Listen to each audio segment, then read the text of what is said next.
Hello बच्चों, कैसे हैं आप लोग। क्लास 8 हिंदी किसले अध्याय 16 हमारा खेमा।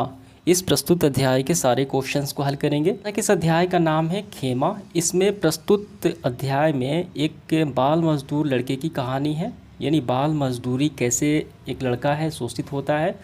तो होता ऐसा है कि जो लड़का है खेमा, इसके माता पिता की आर्थिक स्थिति अच्छी नहीं है। इसके पिता एक होटल मालिक जिसका नाम है कसारा, होटल के मालिक के यहाँ इस लड़के को बेच देते हैं। उस लड़का का नाम क्या है, खेमा है। और वहीं पे वो लड़का काम धंधा करता है, ठीक है। और उसकी उम्र महज 8 से 9 वर्ष है। क्या काम करता है, होटल में जितने काम होते हैं, चाय बनाना, बर्तन धोना, वो सारे काम, ग्लास वगैरह साफ़ करना, वो सारे काम करता है। ये बाल मजदूरी दिखाया गया है, ठीक है। और होटल का जो मालिक है कसारा, उस पर कई तरह से उससे क्या करता है कसारा, और उसे अच्छा व्यवहार नहीं करता, उसे पटाना देता है, ठीक है। तो यही कहानी है। और इस तो होता ऐसा है कि लेखक ने एक समय खेमा से मिलते हैं और उसके पिता के पास जाते हैं और बोलते हैं, मैं खेमा को अपने पास रखना चाहता हूँ, पढ़ाना चाहता हूँ, आगे बढ़ाना चाहता हूँ। तो इस पे खेमा के पिता राज़ी हो जाते हैं और वो लेखक अपने पास खेमा को रख लेते हैं। यही कहानी है। चलिए इसके क्वेश्चन को। प्रश्न क्रमांक पहला, खेमा कसारा के होटल पे काम क्यों करता था। क्योंकि उसके पिता कसारा के होटल में यानी कसारा को बेच दिए थे, इसीलिए वो मजदूरी करता था, यानी मजबूर होकर उस होटल पे काम करता था और वहीं पे रहता था। तो इसका आंसर कैसे लिखेंगे। तो हमारा आंसर होगा, खेमा का परिवार बहुत गरीब था। उसके पिता ने आर्थिक स्थिति खराब के कारण उसे कसारा के होटल पर बेच दिया था, इसलिए मजबूरन खेमा कसारा के होटल पर काम करता और वहीं रहता था। इसका आंसर हो गया। दूसरा देखिए क्या है, खेमा द्वारा चप्पल की मांग करने पर कसारा ने बेरुखी क्यों दिखाई।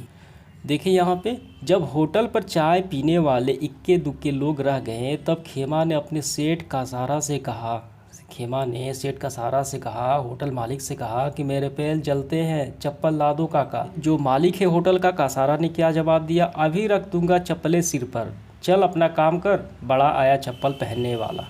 यही बात कही, क्योंकि वो जानता था वो बालक गरीब है, लाचार है, मजबूर है, ठीक है। और वो अपने मालिक को चप्पल लाने के लिए कह रहा है, तो वो इसको बर्दाश्त नहीं हुआ, तो यही बात इसने कह दी, ठीक है। तो ये बातें आपको लिख लेनी है पूरा।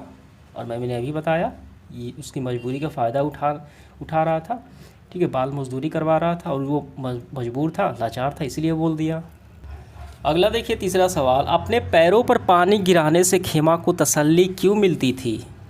तो देखिए हम यहाँ से करेंगे, अप्रैल का महीना था, जो काफ़ी उस समय धूप होता है, ठीक है। धूप गहराने लगी थी, नंगे पैर खेमा उधर उधर कोल्हू के बैल की तरह घूमता रहता। तो क्या होता, जूठे गिलास धोने जाता तो पहले पैर धोता, शायद जलते पैर को आराम मिल जाए, ठीक है।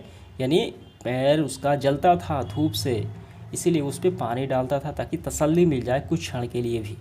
समझ में आ गया। तो ये पूरा आपको यहाँ तक करना है। अगला सवाल देखिए हमारा, किन परिस्थितियों में खेमा के पिता ने उसे बेच दिया था। तो यहाँ पे आप नज़र डालेंगे, जानकारी करने पर मुझे पता चला, यानी लेखक कह रहे हैं कि जानकारी करने पर मुझे पता चला कि खेमा के माता पिता बच्चों के भरण पोषण के दायित्व मुक्ति के यानी वो नहीं कर पा रहे थे। उससे मुक्ति पाने के लिए उसने चारों बेटों की तरह इसे भी बेच दिया, यानी ये छोटा लड़का था खेमा। यही पूरे लिख लेने हैं। समझ में आ गया कि आर्थिक स्थिति अच्छी नहीं है, इसीलिए वो बेच दिया। अगला सवाल देखिए हमारा, जब लेखक ने खेमा के पिता से कहा कि मैं खेमा को अपने साथ ले जाकर पढ़ाना चाहते हैं, तो वो उसकी आंखें भर आई, किसकी, पिता की। क्यों भर आई, विचार देना है। देखिए यहाँ पे, जानता हूँ मैंने कहा, लेखक ने कहा, तो उसके पिता ने कहे कि वो एक होटल पे है साहब, ठीक है। वो लेखक से कहें, खेमा के पिता ने दीर्घ श्वास छोड़ते हुए कहा, ये बात कहा कि वो होटल पे है, मुझे मालूम है। ये लेखक ने कहा, मैं चाहता हूँ कि खेमा की पढ़ाई अच्छा इंसान बनाओ, इसलिए खेमा को ले जाना चाहता हूँ। तो खेमा के पिता की आंखें भर आई, निश्चय उसके मन में अपने बच्चे के प्रति अनुराग उमड़ पड़ा, ठीक है। तो बच्चे के प्रति मोह और अनुराग उमड़ पड़ा, क्योंकि आर्थिक स्थिति अच्छी नहीं थी, वो नहीं पढ़ा पाया, इसी का वजह से।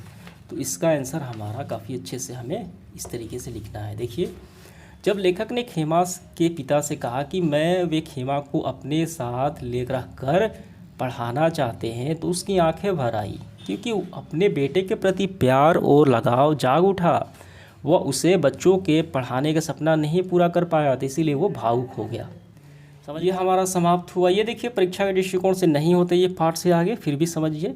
खेमा कहानी पढ़कर आपके दिमाग में कौन से प्रश्न उठ रहे हैं? देखिए खेमा कहानी पढ़कर हमारे दिमाग में प्रश्न उठ रहे थे कि गरीबी के कारण बहुत से बच्चों की पढ़ाई छूट जाती है, और दूसरा प्रश्न उठ रहा था कि बाल मजदूरी अभी भी समाज में है, सरकार और समाज कुछ नहीं कर रहे हैं, लेकिन बाल मजदूरी अभी तक समाज में व्याप्त है, और इसी वजह से बहुत सारे बच्चे पढ़ नहीं पाते हैं, वो मजदूरी में लग जाते हैं। ठीक है। दूसरा है कसारा के चप्पल मांगने पर, यानी होटल मालिक जो है कसारा के चप्पल मांगने पर खेमा फटकार लगाई। ठीक है, खेमा को फटकार लगी, तो इसके बावजूद भी वो काम करने लगा। आप रहते तो क्या करते हैं? तो यहाँ पे देखिए जो बच्चा है अपने मालिक से चप्पल मांगता है, वो समझता है, मालिक है वो समझता है कि ये मजबूर बच्चा है, ये कहाँ जाएगा, इससे कुछ भी बोल सकते, यानी वो मजबूर था। ठीक है, और उसका बचपन था। तो आप रहते तो क्या करते हैं? तो कोई भी बच्चा होगा तो वहाँ पे क्या होगा, मजबूर ही होगा, उसे काम करना पड़ता है, क्योंकि वो मजबूर है, लाचार है बाल मजदूरी में, और उसके पास कोई रास्ता नहीं है, क्योंकि वहाँ पे खाना मिलता था, रहने का आवास मिलता था, इसीलिए क्या है, लाचार है, मजबूर है। ठीक है, वहाँ पे कोई होता तो वही काम करता। अगला देखिए, कसारा का होटल छोड़ने के बाद खेमा के जीवन में किस प्रकार के परिवर्तन आया? काफ़ी अच्छा परिवर्तन आया। लेखक ने जो खेमा है उसको अपने साथ ले गए तो उसके जीवन में बदलाव आया, नई शिक्षा मिली, आत्मविश्वास जगा, जीवन का एक लक्ष्य प्राप्त हुआ, काफ़ी बदलाव आया। बाल मजदूरी की तरह समाज में अन्य कुप्रथाएं प्रचलित थी, उन पर चर्चा की। देखिए बाल मजदूरी की तरह दहेज प्रथा है, कन्या भ्रूण हत्या है, घरेलू हिंसा है। ठीक है, बहुत सारी हैं। अगला सवाल, बाल मजदूरी के समाप्त करने के सुझाव। देखिए बाल मजदूरी के समाप्त करने का सुझाव जो है, बच्चों को अनिवार्य शिक्षा देनी चाहिए। ठीक है, शिक्षा का महत्व समझना चाहिए, लोगों को जागरूक करना चाहिए, और सरकार भी प्रयास कर रही है, सरकारी स्कूलों में मुफ्त भोजन और शिक्षा प्रदान किए जा रहे हैं। ठीक है, सरकार की तरफ से तो कोई सभी प्रयास किए जा रहे हैं, ये सारे आपको लिख लेना है। तो इस तरीके से सेशन समाप्त हुआ। धन्यवाद।